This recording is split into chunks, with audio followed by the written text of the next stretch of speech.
Miso's breed is a Holland Lop, which is the smallest breed of Lop rabbit. He's estimated to be between 3 and 5 pounds full grown. His coloring is a broken sable point, which might seem a little complex, so let's break it down. At the base, he's just a tan or a sable colored rabbit. The point gene adds some darkness to the tip of his nose, ears, beak, and tail. Fun fact, a Himalayan rabbit is actually called a white point in the Holland Lop world. The broken means that there's splotches of white on his coloring.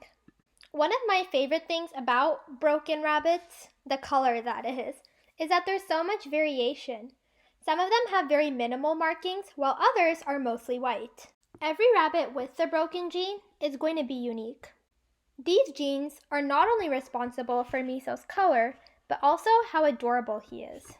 I love learning about animal genetics, so let me know if you guys would be interested in seeing a video all about different rabbit colorings.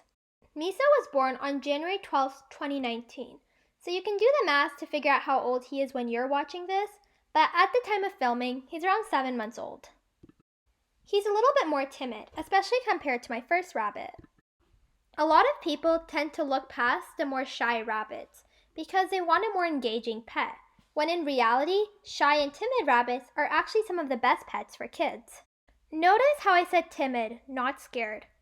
Most scared rabbits are usually like that because they've had really bad owners who might have even abused them in the past, but there are some rabbits that are just naturally more skittish than others.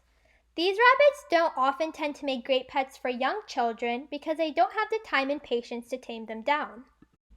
Timid rabbits, while they may not be the first rabbit to come up to the cage and greet you, can also be really amazing pets. Miso, for example, is really calm and he loves to be pet. While he wouldn't be very good for rabbit trick training or agility, I really prefer his personality, especially considering I already have one overly curious rabbit. I think it's so important that people pick the right rabbit for their lifestyle, so let me know if you guys would be interested in having an entire video fully dedicated to this topic. I chose to get Miso from a breeder. I would have loved to adopt, but since I wanted to bond him to my first rabbit, I felt more comfortable going through a breeder. We don't have any specialized rabbit rescues in my area, so I couldn't have taken my first bunny to do what they call bunny dating and match him up with a perfect bunny partner. I also felt more comfortable bonding my rabbit to a baby rabbit because all my research has shown that this is a lot easier. Also, my first rabbit had been a single rabbit for over 2 years, so I felt a lot more comfortable going through a breeder because I knew I would have someone to ask if I needed help in the bonding process and that my rabbit would always have a backup home if the bonding situation didn't quite work out. It also made me feel better that I could see the parents and see their temperaments to decide if they would be a good match for my bunny. So yes, I do have another rabbit. He's a Netherland dwarf, and I'm not going to talk a lot about him today because I have another video completely dedicated to his introduction. And might I add, he was an 8-week-old baby, so it's really adorable and you should really check it out. My rabbits live in a large X pen. I know a lot of people are really for free roaming their rabbits, and I think that this is a great idea for certain types of families and certain types of people. For my situation and my rabbits, it works a lot better for me to house them in a cage and let them have free roam time when I can watch them. With rabbits, more space is always better. So if you are going to house them in a cage, make sure that it's really large. The recommended minimum, and again, this is the minimum, is 8 square foot per rabbit. I found that this cage is a really good size for my rabbits because I have enough room to fit in all their essentials and toys, and they have a big open space to binky. My rabbits like running around in their cage, but their most favorite thing to do is come to the front of the cage and beg for food.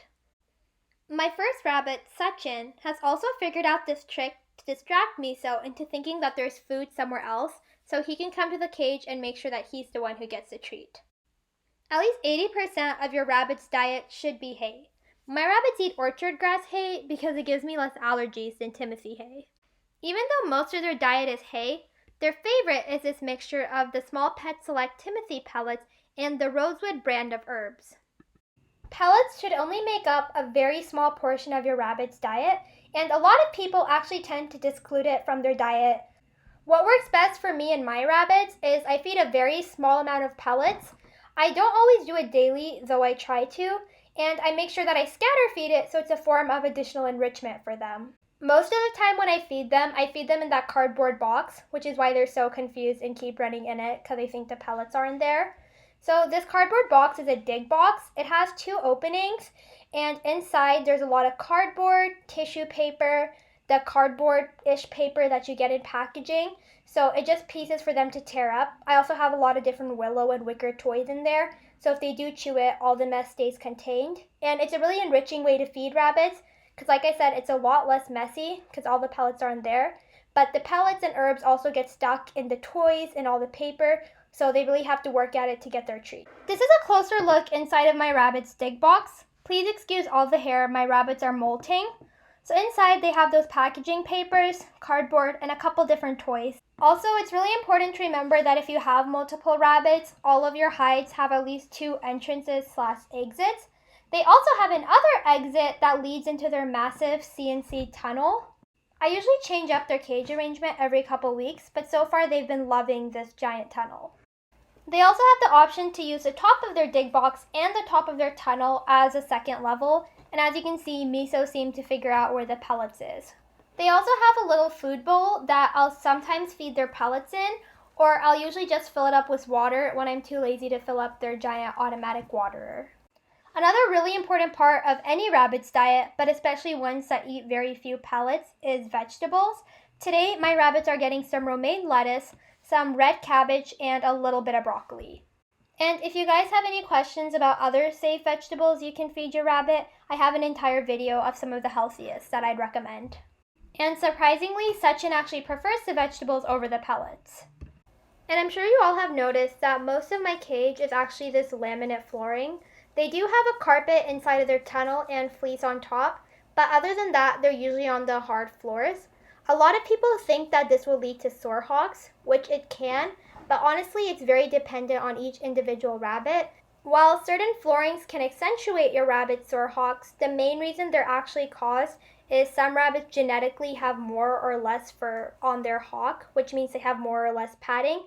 This is why you'll see a lot of people argue that they've had their rabbits on wire cages for years and they've never had sore hocks. It's just because their rabbit genetically has a lot of fur at the bottom of its feet, so it's not going to develop it, but that doesn't mean that it's not comfortable. My rabbits spend a lot of the time on the grass and they get to run on the carpet, so they don't seem to mind their cage being laminate flooring. It's important that you know proper rabbit care, but it's more important that it's personalized for your individual rabbit's needs.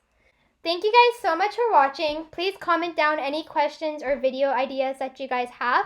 And I'm curious to know, what are your rabbits' names and what breed are they?